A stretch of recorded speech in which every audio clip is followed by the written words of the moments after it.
Hello friends, welcome back to my channel.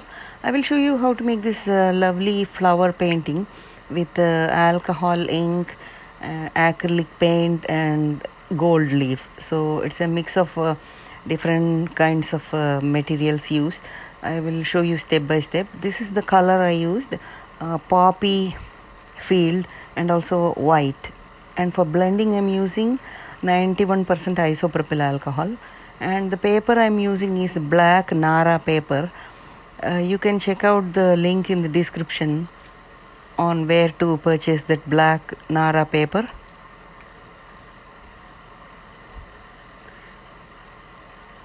And whenever you are painting it on a black sheet of paper, I usually add white because otherwise the colors won't show up. So basically just add white, add this color and then just keep blowing. And since this is totally abstract painting, you can blow it in any direction you want. And finally I will be drawing some lines with acrylic paint and also adding some gold leaf. So please stick around till the end.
used white acrylic paint and with a very thin brush, and I'm adding very minute lines, abstract lines here and there to just give a shape of the.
Here I'm applying some glue very lightly and just adding the gold leaf. But whenever you are adding gold leaf, make sure that after the painting is completely dry, you just have to seal it with gold leaf sealant just on the gold leaf area, and that's how you can protect the shine of the gold leaf. Otherwise, it will get black. So that is very important part after the painting is fully dry.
And I'm using this metallic watercolor, metallic gold watercolor, and I bought the Fine Tech brand. You can use any brand of metallic paint that you have, just to add some light lines here and there.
And once the painting is dry, I added a few more lines, and I cut off the excess sheet of paper from the sides and just left the close-up of the flower. And this is the final photo that you see on the screen after I finished everything. And make sure to seal the